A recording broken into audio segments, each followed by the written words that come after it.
মাসুম বিল্লাহ এবং সিনিয়র যুগ্ম সাধারণ সম্পাদক নাসিরউদ্দিন শাওন এবং সাংগঠনিক সম্পাদক নূর আলম ভূঁইয়া ইমন ও সহসভাপতি আনিসুর রহমান খন্দকার অনেক এবং যুগ্ম সাধারণ সম্পাদক শামীম আক্তার শুভ সহ যারা উপস্থিত হয়েছেন সবাইকে ধন্যবাদ জানাচ্ছি। আজকের এই সংবাদ সম্মেলনের শুরুতে গভীর শ্রদ্ধার সাথে স্মরণ করছি এদেশের বহুদলীয় গণতন্ত্রের প্রবক্তা শহীদ প্রেসিডেন্ট জিয়াউর রহমানকে। একই সাথে আমরা সুস্থতা কামনা করছি এদেশের গণমানুষের আপসীন নেত্রী, যিনি এদেশের গণতান্ত্রিক ব্যবস্থায় কোনো নির্বাচনে কোনোদিন পরাজিত হননি, দেশনেত্রী বেগম খালেদা জিয়া এবং বাংলাদেশ জাতীয়তাবাদী ছাত্রদল কেন্দ্রীয় বাংলাদেশ জাতীয়তাবাদী দল বিএনপির ভারপ্রাপ্ত চেয়ারম্যান এবং ছাত্রদলের সাংগঠনিক অভিভাবক জনাব তারেক রহমানকে দেশে ফিরিয়ে আনার জন্য বাংলাদেশ জাতীয়তাবাদী ছাত্রদলের যে আহ্বান সেটি আমরা পুনর্ব্যক্ত করছি। আজকের এই সংবাদ সম্মেলনে আমরা শুরুতেই যে বিষয়টি উপস্থাপন করতে চাই সেটি হচ্ছে, আপনারা দেখেছেন যে 5 আগস্ট ছাত্র জনতার গণ অভ্যুত্থানের মুখে এই দেশের গত 16 থেকে 17 বছর ধরে যিনি অবৈধভাবে ক্ষমতা দখল করে দিয়েছেন সেই ফ্যাসিস্ট খুনি হাসিনা এই দেশ থেকে পালিয়ে যেতে বাধ্য হয়েছে। তারপরে 5 আগস্টের পরে আমরা যে সময়কাল আমরা দেখছি সেটি কিছুটা বিশৃঙ্খল অবস্থা এবং প্রশাসনিক যে ব্যর্থতা, আমরা সেটির একটি পদ্ধতিগত ত্রুটি আমরা দেখছি। সেটি গতকাল আমরা সবিস্তারে অবলোকন করেছি। সেটি হচ্ছে ঢাকা বিশ্ববিদ্যালয়ের ঐতিহ্যবাহী হল ফজলুল হক মুসলিম হলে একদল শিক্ষার্থী একজন মানসিক বিকৃত একজন ব্যক্তিকে যেভাবে পিটিয়ে হত্যা করেছে বাংলাদেশ জাতীয়তাবাদী ছাত্রদল, সেটি গভীরভাবে মর্মাহত হয়েছে এবং তীব্র নিন্দা জানাচ্ছে। একই সাথে বাংলাদেশের একটি ঐতিহ্যবাহী শিক্ষা প্রতিষ্ঠান জাহাঙ্গীরনগর বিশ্ববিদ্যালয়ের ছাত্রলীগের সাবেক সাংগঠনিক সম্পাদককে যেভাবে পিটিয়ে হত্যা করেছে সেটিরও নিন্দা জানাচ্ছে বাংলাদেশ জাতীয়তাবাদী ছাত্রদল। সার্বিক বিষয়ে কথা বলার জন্য আমরা আপনাদেরকে আমন্ত্রণ জানিয়েছি। আমাদের সার্বিক পরিস্থিতি এখন লিখিত বক্তব্য পাঠ করবেন বাংলাদেশ জাতীয়তাবাদী ছাত্রদল কেন্দ্রীয় সংসদের বিপ্লবী সভাপতি, আন্দোলন সংগ্রামের আপসীন নেতৃত্ব, ঢাকা বিশ্ববিদ্যালয়ের মেধাবী ছাত্র জনাব রাকিবুল ইসলাম রাকিব। সাউন্ড কি পাবে নাকি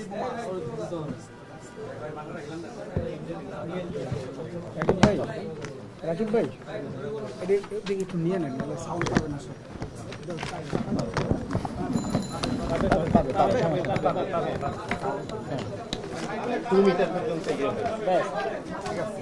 অনেকে বলছে পাবে, অনেকে বলছে পাবে না।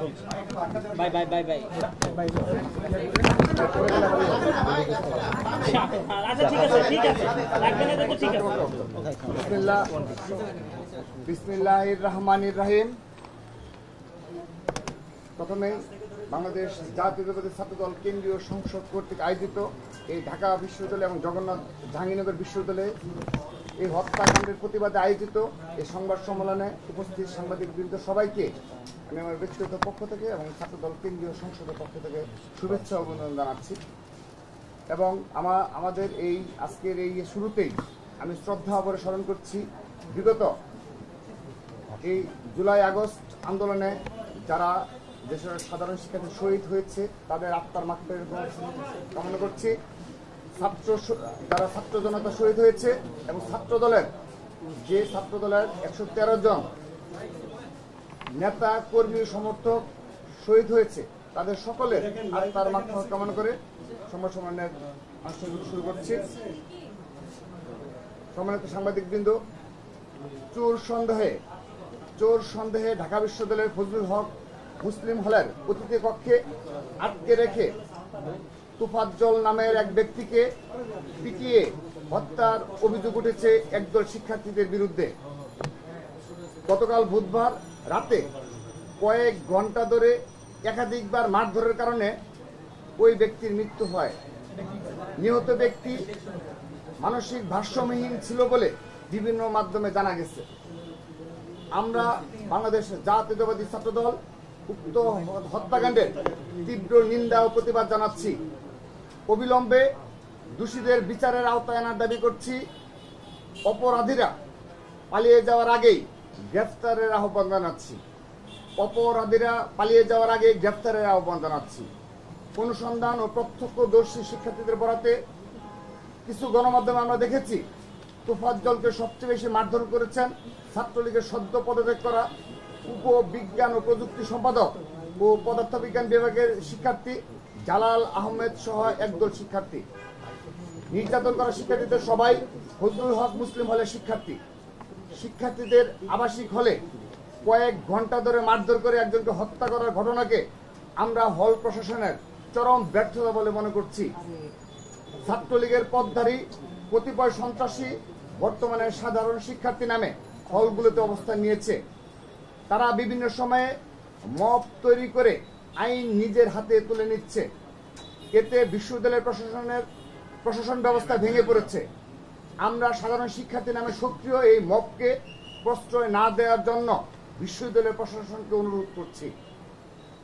অন্যদিকে জাহাঙ্গীরনগর বিশ্ববিদ্যালয়ে একজন সাবেক ছাত্রলীগ নেতা শামীম মোল্লাকে পিটিয়ে হত্যা করা হয়েছে। বাংলাদেশের জাতীয়তাবাদী ছাত্র দল এ ধরনের বিচারহীনতার সংস্কৃতির তীব্র নিন্দা ও প্রতিবাদ জানাচ্ছে। আমাদের দীর্ঘ 16 বছরের ফ্যাসিস্ট বিরোধী সংগ্রাম, ছাত্র জনতার গণ আন্দোলনের মূল উদ্দেশ্যই ছিল এদেশ থেকে সকল অন্যায়, দুর্নীতি, অব্যবস্থাপনা, বিচারহীনতার সংস্কৃতি দূরীভূত করা।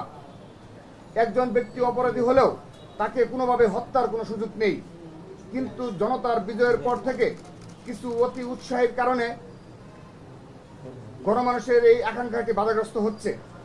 একই সাথে গতকালের এই দুটি ঘটনার প্রমাণিত হয়েছে ছাত্র রাজনীতি ক্যাম্পাসের মূল সমস্যা নয়, গত কয়েক বছরের ফ্যাসিস্ট শাসন ব্যবস্থার মাঝে তৈরি হওয়া সিস্টেমই এখানে খুনি মানসিকতা তৈরি করছে। তাই গোটা ব্যবস্থাটি সংস্কার প্রয়োজন। কোনো কিছু উপরে ফেলা সমাধান নয়। ছাত্র সংগঠনের নেতাকর্মীরা এদেশের প্রতিটি গণতান্ত্রিক আন্দোলনের নেতৃত্ব দিয়েছে। ছাত্র জনতার আন্দোলনেও নেতৃত্বের ভূমিকা ছিল, আন্দোলনে অকাতরে নিজেদের জীবন দিয়েছে। সেই ছাত্র রাজনীতি নিষিদ্ধের আলোচনাটি হঠাৎ সামনে আনা একটি বিরাট ভুল পদক্ষেপ। বাংলাদেশের জাতীয়তাবাদী ছাত্র দল মনে করে গণতান্ত্রিক পরিবেশের অনুপস্থিতিতেই ক্যাম্পাসে মব কালচারের বিস্তৃতি ঘটছে। এর পাশাপাশি সাধারণ শিক্ষার্থীর বেশে সন্ত্রাসী ছাত্রলীগের সাবেক নেতাকর্মীদের হলে অবস্থান এবং নানান মোড়কে হল ও ক্যাম্পাসে আধিপত্য বিস্তারের চেষ্টাও অন্যতম ভূমিকা পালন করছে। সাধারণ শিক্ষার্থীর ব্যানার ব্যবহার করে মানবাধিকারের চরম লঙ্ঘন ও বিচার বহির্ভূত হত্যাকাণ্ডের অশুভ উদ্বোধন ঘটানো হলো। ঢাকা বিশ্ববিদ্যালয়ের মাটিতে এই গণবিরোধী কর্মকাণ্ডের মাধ্যমে আওয়ামী ফ্যাসিবাদের লাঠিয়াল বাহিনী ছাত্রলীগের সন্ত্রাসের উত্তরাধিকার বহন করা এই কথিত সাধারণ শিক্ষার্থীদের মুখোশ খসে পড়েছে। সাধারণ শিক্ষার্থী নামধারী এই মহলটি গণ অভ্যুত্থানের মাধ্যমে কথিত ফ্যাসিস্ট ও অন্ধকার শক্তির গোপন তাবেদার। বাংলাদেশ জাতীয়তাবাদী ছাত্র দল মনে করে এদের হাতে ঢাকা বিশ্ববিদ্যালয় তথা সাধারণ শিক্ষার্থীরা নিরাপদ নয়। সবাইকে ধন্যবাদ।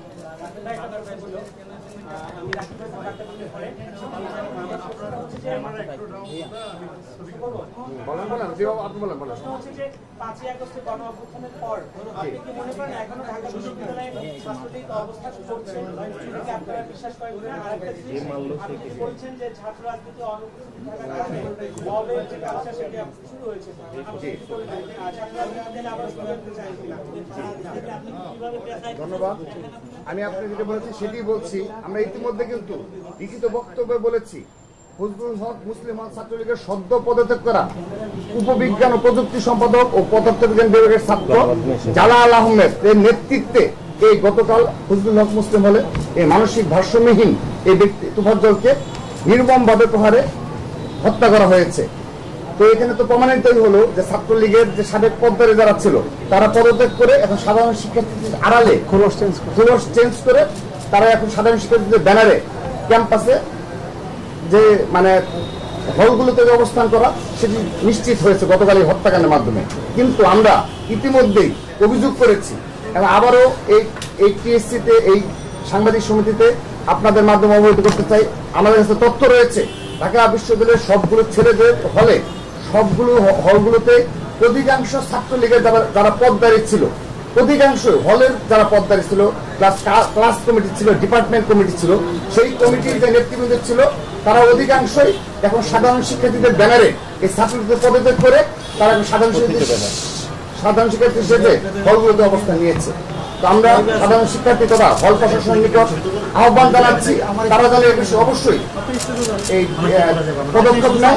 এবং আমরা বাংলাদেশ জাতীয় ছাত্রদল ইতিমধ্যে পদক্ষেপ নিয়েছি যে আমাদের উপর আপনার মনে থাকার কথা, সর্বশেষ যে ঢাকা বিশ্ববিদ্যালয় কমিটি ছিল, সোহেল আরিফ কমিটি, সেই কমিটির উপর যেভাবে নৃশংসভাবে হামলা করা হয়েছে, আপনারা সাক্ষী রয়েছেন। সেই হামলায় ঢাকা বিশ্ববিদ্যালয়ের হল পর্যায়ের নেতৃবৃন্দ এবং ছাত্রলীগের সেন্ট্রালের এবং বিভিন্ন পর্যায়ের নেতৃবৃন্দ ছিল, প্রায় শতাধিক নেতৃবৃন্দ সশস্ত্র মহড়া দিয়ে হামলা চালিয়েছে। তাদের সকলের নামে আমরা খুব শীঘ্রই মামলা করব। তো আমরা আমাদের পদক্ষেপ নিচ্ছি, আমরা আশা করছি বিশ্ববিদ্যালয় প্রশাসনও এই পদক্ষেপ নেবে এবং বৈষম্য বিরোধী ছাত্র আন্দোলনের ব্যানারে যারা নেতৃত্বে ছিল, যারা প্রকৃত সমন্বয়ক রয়েছে, তারাও যেন এই বিষয়ে দৃষ্টি রাখেন এবং এই বিষয়ে পদক্ষেপ নেন। ধন্যবাদ। এখন সাধারণ সম্পাদক একটা প্রশ্ন আছে, বলেন। আওয়ামী লীগ সরকার পতনের পরও ছাত্রলীগ কর্মীরা কিভাবে এত দুঃসাহস পাচ্ছে, এটা নিয়ে একটু বলবেন কি, কোথায় আসলে গ্যাপটা হয়ে গেছে? দেখুন, আমরা যেটা স্পষ্টত যেটি বলতে চাই সেটি হচ্ছে এখনকার যে আওয়ামী লীগের বিরোধিতা, এটা সেট কোনো রাজনৈতিক বিরোধিতা আসলে নয়। যারা জুলাই এবং আগস্টে যারা নির্বিচারে গুলিবর্ষণ করে মানুষ হত্যা করেছে, কারা এই হত্যাকারীদের পক্ষে এবং কারা হত্যাকারীদের বিপক্ষে সেটি বিষয়, এবং তারা ন্যায়ের পক্ষে কারা অন্যায়ের পক্ষে, আমরা সেটি একটি লিটমাস পেপার আমরা ধারণ করতেছি।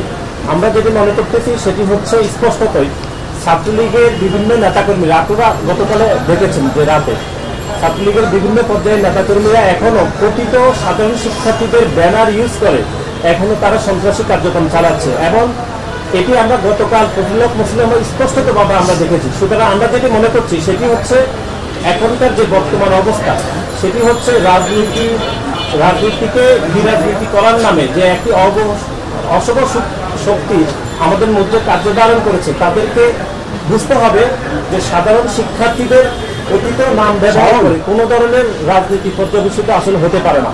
আমরা সুস্পষ্টভাবে বলতে চাই, বাংলাদেশ জাতীয়তাবাদী ছাত্রদল সাধারণ শিক্ষার্থীদের পাশে অতীতে যেরকম রয়েছে আগামীতেও থাকবে, এবং সাধারণ শিক্ষার্থীদের অধিকারের প্রশ্নে বাংলাদেশ জাতীয়তাবাদী ছাত্রদল মনে করছে যে ক্যাম্পাস এবং বিশ্ববিদ্যালয়গুলোতে সাধারণ শিক্ষার্থীদের অধিকারের প্রশ্নে অবশ্যই রাজনীতি দরকার রয়েছে, এবং সেই রাজনীতি মানুষের ভোটাধিকার, গণতন্ত্র, সাম্য, মানবাধিকার প্রতিষ্ঠা, একই সাথে সাথে এদেশের মালিকানা এদেশের মানুষের হাতে ফিরে দেওয়ার জন্য, মত প্রকাশের সুযোগ প্রকাশ করার জন্য যে আন্দোলন, সেটি আমরা প্রকাশ করছি। এবং আরেকটি বিষয় স্পষ্টত আমরা বলতে চাই, সেটি হচ্ছে 5 আগস্টের যে ছাত্র জনতার যে গণ অভ্যুত্থানের যে স্পিরিট, এই স্পিরিটের সাথে ছাত্র রাজনীতি বন্ধ করা এটি কোনোভাবে কাম্য নয়। এই স্পিরিটের সাথে সাংঘর্ষিক। আমরা পুনরায় আপনাদের সম্মুখে স্পষ্টত বলতে চাই, বাংলাদেশ জাতীয়তাবাদী ছাত্রদল সাধারণ শিক্ষার্থীদের প্রশ্নে অবশ্যই ক্যাম্পাসে রাজনীতির যে চালুকরণের বিষয়টি, সেটি আমাদের স্পষ্ট বক্তব্য হচ্ছে যে ক্যাম্পাসগুলোতে সাধারণ শিক্ষার্থীদের অধিকারের প্রশ্নে অবশ্যই ছাত্র রাজনীতি দরকার রয়েছে, এবং ছাত্র রাজনীতির নাম করে যেন ছাত্রলীগের কোনো সন্ত্রাসী প্রকৃত সাধারণ শিক্ষার্থীদের ব্যানার ইউজ না করে আর কোনো যেন হত্যাকাণ্ড না পরিচালিত করতে পারে, সেজন্য সাধারণ শিক্ষার্থীদেরকে আমরা সতর্ক থাকার আহ্বান জানাচ্ছি, এবং বাংলাদেশের আপামর জনসাধারণকে আমরা এই উদাত্ত আহ্বান জানাচ্ছি। ধন্যবাদ। ছাত্রদলের নাম নিয়ে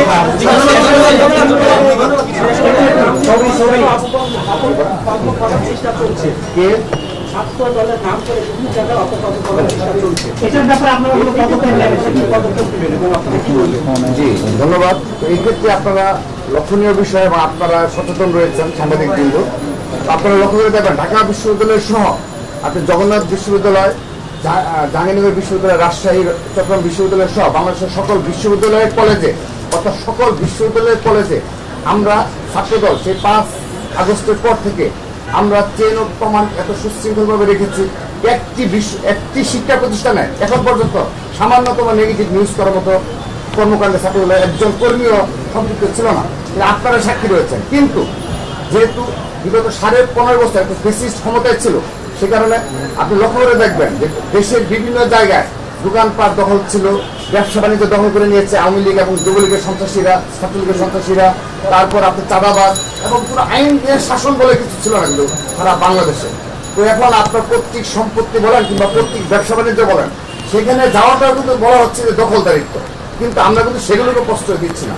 আমাদের স্পষ্ট বক্তব্য, ছাত্রদলের কোনো নেতাকর্মী কিংবা বিএনপি পরিবারের কোনো নেতাকর্মী যদি দোকানপাট দখল হয়ে থাকে কিংবা জায়গা জমি সম্পত্তি দখল হয়ে থাকে, সেগুলো অবশ্যই প্রশাসনিক প্রক্রিয়ায় তাকে ফিরিয়ে নিতে হবে। কোনোভাবেই রাজনৈতিক শক্তি ব্যবহার করে, আমাদের দলীয় শক্তি ব্যবহার করে কোনোভাবেই তার পৈতৃক সম্পত্তিতে যাওয়া যাবে না। সেজন্য তারপর অল্প কিছু যারা চেইন অফ কমান্ড অনাকাঙ্ক্ষিত পরিস্থিতি, অনাকাঙ্ক্ষিত কর্মকাণ্ডের সাথে জড়িত রয়েছে, ছাত্রদল কেন্দ্রীয় সংসদ তাৎক্ষণিক ব্যবস্থা নিয়েছে। আমি অনুরোধ জানাচ্ছি, আমাদের যে দপ্তর সম্পাদকের যে পেজটা রয়েছে ফেসবুকে, সেখানে আপনি গুনে গুনে দেখবেন প্রায় 3 শতাধিক শীর্ষ নেতৃত্বের নামে আমরা ইতিমধ্যে ব্যবস্থা নিয়েছি, মামলা করেছে এবং মামলাও করা হয়েছে অনেক ক্ষেত্রে। সেজন্য আমরা বিশ্ববিদ্যালয়, কলেজ, শিক্ষা প্রতিষ্ঠান এবং সারা দেশের ছাত্রদল একটি সুশৃঙ্খলভাবে তাদের দায়িত্ব পালন করছে।